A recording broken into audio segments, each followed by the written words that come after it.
magpurga po tayo ng baka. Sa mga nagtatanong po kung paano po magpurga ng baka ay so, madali lang po magpurga ng baka pero mahirap pag wala pang masyadong experience baka.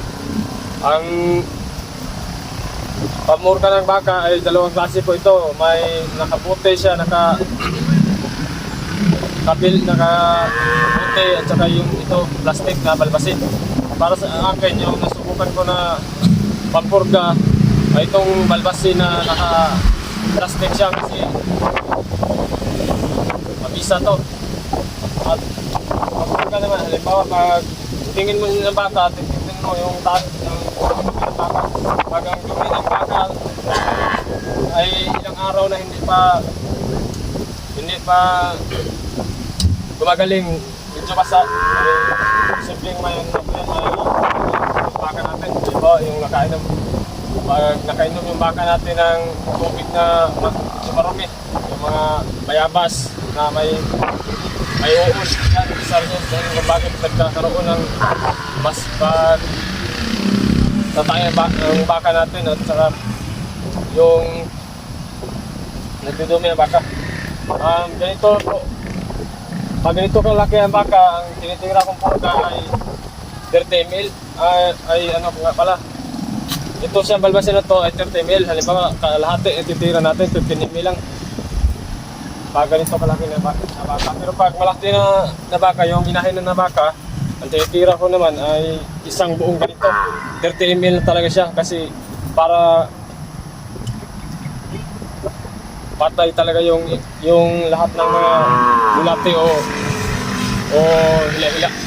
Ganito naman, halimbawa, ang pagpurga ng baka, kailangan i-maintain natin, hindi lang isang beses lang. Halimbawa, pag purgahin mo to ngayon, pag talagang basa ang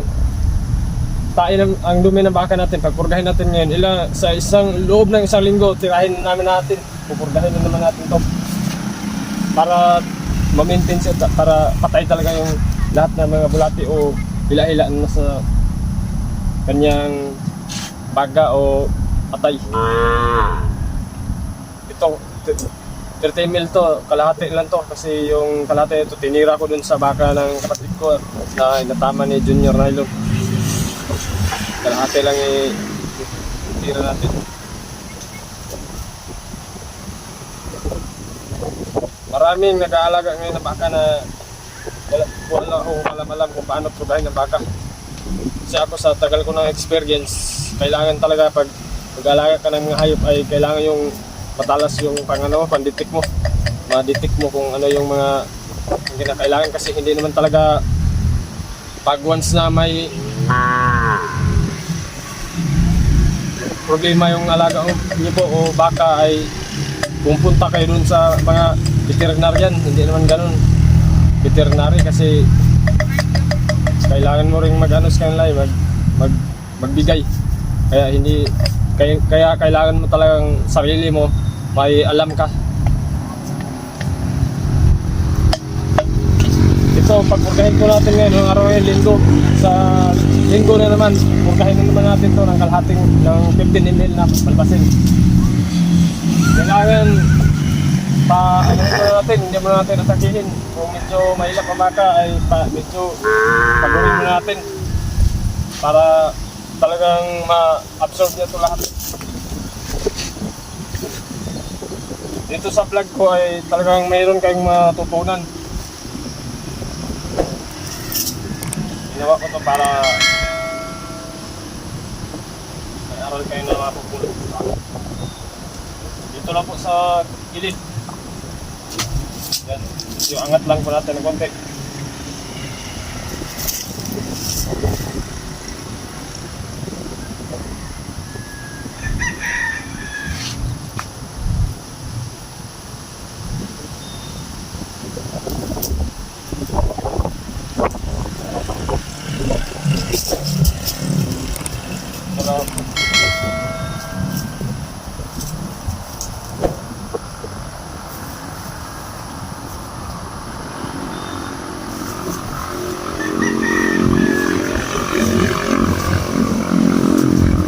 mga natatakot dyan na baka maulanan yung alaga nila na bagong pinungga.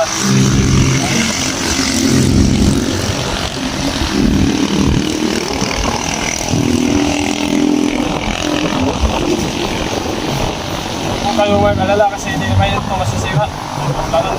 Kasi balbasin na ginamit natin ay alipid na sa balbasin na hindi yan yung ibang balbasin na medyo talagang matapang.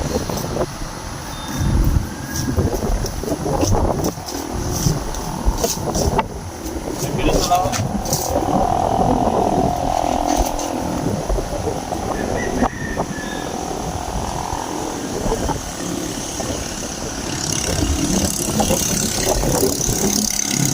Saka kailangan talaga pagpunggahin natin ngayon, bukas hindi natin ito painitan ng maigi. Alas 8, alas 9 kunin na natin para hindi sa ma-expose sa init. So, tapos na ho.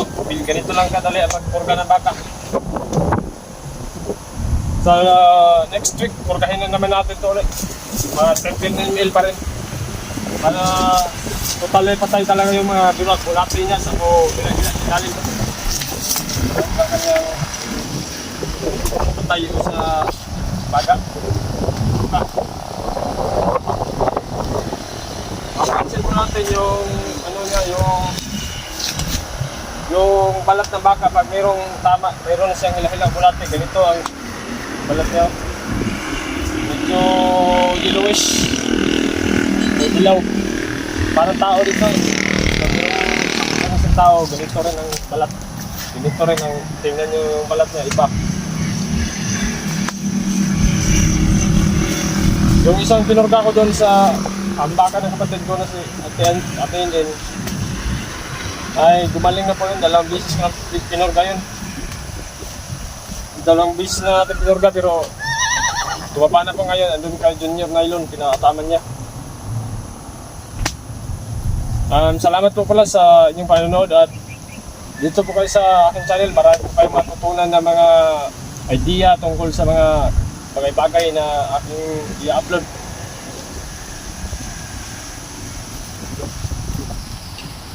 Yeah.